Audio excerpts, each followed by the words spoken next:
I believe NBA 2K25 is going to go down as one of those forgotten years. And that's mainly because I've noticed that already with patch 3.0, 2K has patched NBA 2K25's identity. The things that allow us to readily identify NBA 2K25 and separate it from the rest of the 2Ks have already been patched. All right, yeah. So if you find yourself asking the question, like, is it that bad? The answer is yes. It is that bad. NBA 2K25 has officially been patched to death. The NBA 2K community is pissed. We finna get into all the details. If any of you guys are new here, drop a like, drop a sub, leave your thoughts in the comment section below. Let's get to the video. It's AllCity. Load up that clip. Oh, Lord. So here we are after yet another patch. Let me ask you guys something. Do you feel like every time 2K touches the game, it gets worse and worse? Sound off. I'm curious to hear your thoughts. I'm beginning to believe that 2K's marketing team is so good. Quick side note, NBA 2K's #1 line item expense is marketing. Well, I'm beginning to believe that their marketing team is so good that the devs can't even keep up with what the team is marketing. As you guys know, the devs recently released patch 3.0, and it was supposed to make some major adjustments to gameplay. I dropped a video on it yesterday discussing all the gameplay changes and showing you guys the patch notes. From the feedback that I received from you guys, the 2K community, it seems like a lot of things are getting lost in translation. 2K makes an adjustment to gameplay only to break something else. And that something else is going to need adjusting down the line. 2K devs are speaking Chinese while the 2K community is speaking English. Over the last few years, I've been making the argument that gameplay seems like it's just a copy and paste with layers on top. Mike Wang and the 2K dev team think that they're innovating gameplay, coming out with some pretty wild ideas, attempting to introduce them to the 2K community. And here we are, we received the gameplay and we're forced to adapt. And the 2K community, we make the adjustment because we love basketball, and 2K is the only basketball sports gaming option. Boy, I tell you, 2K, you better not let anybody come up behind the scenes, because if they do, they finna take your spot. And trust and believe, I'm not saying that's an easy task. I know it'll be difficult for any developer to take 2K's spot. But if another developer has the balls to go up against 2K and develop even something slightly remotely like 2K, you're done. Neither here nor there, but reeling it back a little bit,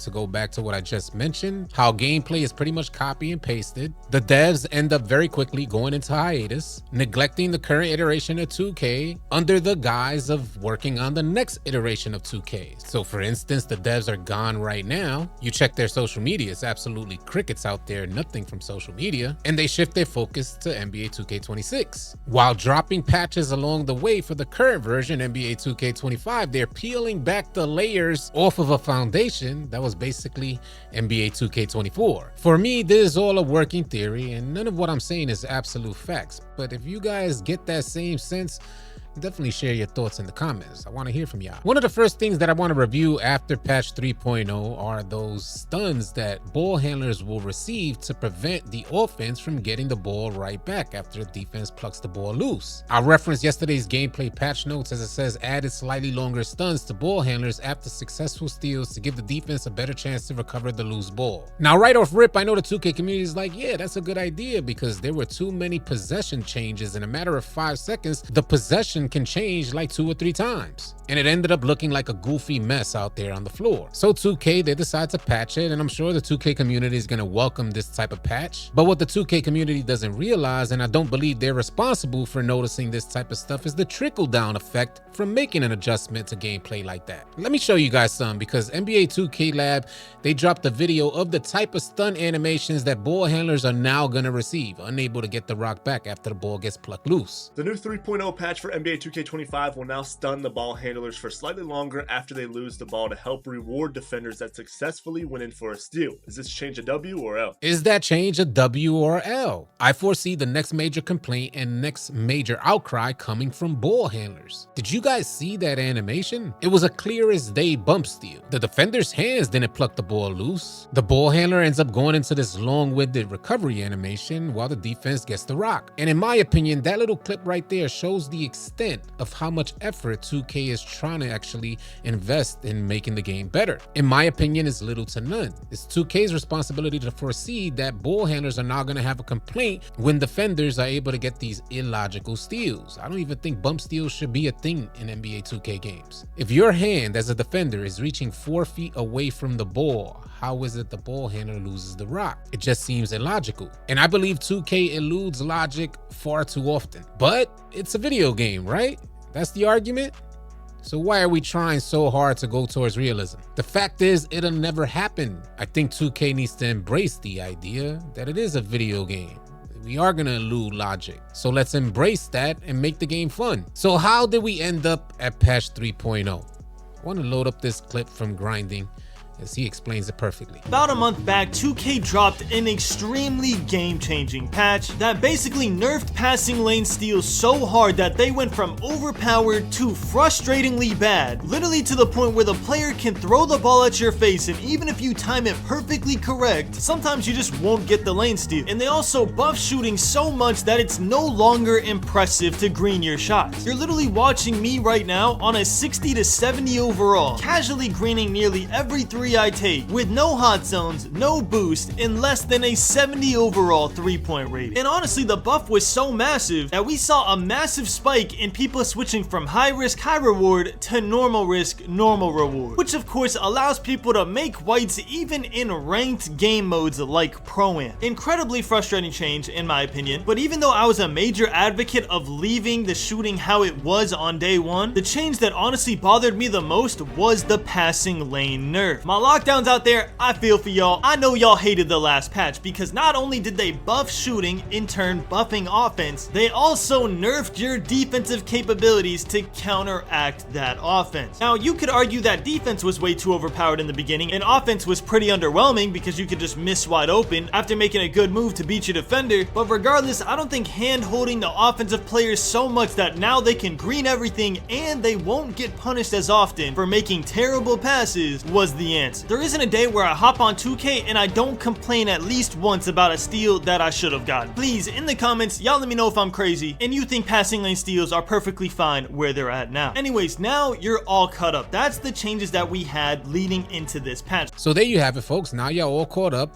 simply Grinding explaining how we got to patch 3.0. And he mentioned hand holding, which is a key point of reference because NBA 2K developer, the Czar, released a tweet basically saying if you want more realism, that equals less control, meaning that you guys gotta relinquish control for the sake of realism. You hit an animation, let it play out, and it looks very similar to your favorite player, but you're not the one doing that animation. That's 2K. You're not the one scoring that bucket. That's 2K. And in my opinion, considering the recent trajectory of gameplay and how it's developed, it looks like this is only the beginning. 2K out here hand-holding every single category, from hand-holding ball handlers to hand-holding finishing, hand-holding shooting, and now even hand-holding defense. The hand-holding has been so aggressive that it's forcing other players to go back to the previous version of 2K. Folks going back to NBA 2K24. I want to reference this post from Black Cobra. He says, all year I said this was the best basketball experience and most fun I've ever had since 2K17. I never went back to a previous 2K while the current one was still out. Never. As he showcases an image of him re-downloading NBA 2K24, going back to NBA 2K24. Badge Plug ends up responding under this post saying, that bad, huh? With a laughing face emoji, Black Cobra responding saying, been trying to find ways to have fun. I found this the most interesting because there's still a debate going on as to why 2K took this route, and it's mostly blamed from the casual perspective, saying that 2K is catering to casuals, but folks like Swante have been crying out that casuals aren't even feeling this game either. So if NBA 2K25 is not favored by highly competitive players, you guys know them sweats out there, they don't necessarily like the trajectory of gameplay development, and now it's like casuals don't even like what's going on with NBA 2K25 either. It begs the question, what the hell is 2K doing? I guess only time will tell. I'll tell you one thing, I'm not gonna be here holding my breath. As we move on, I know a lot of 2K players on NBA 2K25 really appreciated the lethal shooter glitch, where you can get all 3 spots that last 3 weeks with very little effort. As for the folks who try to beat lethal shooter, it's like a futile effort. You guys are not going to win against lethal shooter more times than not. I think a lot of 2K players can agree that that was hella convenient to get our 3 lethal spots so easy. Well, that lethal shooter glitch, it's officially been patched by 2K. I would like to reference this post from Wildfix as he shares a video of him attempting to do the lethal shooter glitch, and he finds out that that's been patched. He said they patched lethal shooter glitch. Don't waste 3 weeks on your new build like me. Heartbroken. That's just a fair warning for everybody. If you go in there, you're gonna have to face off against lethal shooter. If you try to do the 3 weeks, it's not gonna work out for you. On to the next and last post. As you guys know, with the patch 3.0 update, your records came back. So now I'm curious to know what your shooting percentages are and what's your win percentages after your records came back. They weren't even supposed to reset, but they did reset, and now they're back with the latest update. I want to reference this last post from Cash Out. He says, yay, my record is back. Don't roast me, guys. Hashtag NBA 2K25. And as you guys see, he has played 12,489 games. As I understand it, correct me if I'm wrong, but Cash Out right now is leading the way toward reaching the ultimate highest level on NBA 2K25. February responding to Cash Out saying, this is so unhealthy, bro. It's not even funny-ish. Not worth it in the long run, dog. And I gotta tell you, I share the exact sentiment. It's definitely not worth it. I believe NBA 2K25 is gonna go down as one of those forgotten years. I could be wrong, and I'll keep my fingers crossed, doing my best to stay optimistic that things will get better for NBA 2K25, but it's just not looking too good. And that's mainly because I've noticed that already with patch 3.0, 2K has patched NBA 2K25's identity. The things that allow us to readily identify NBA 2K25 and separate it from the rest of the 2Ks have already been patched. What does that mean for the lifespan of NBA 2K25? Curious to hear your thoughts, so share them in the comment section below. If any of you guys are new here, drop a like, drop a sub. I'll catch you guys on the next video.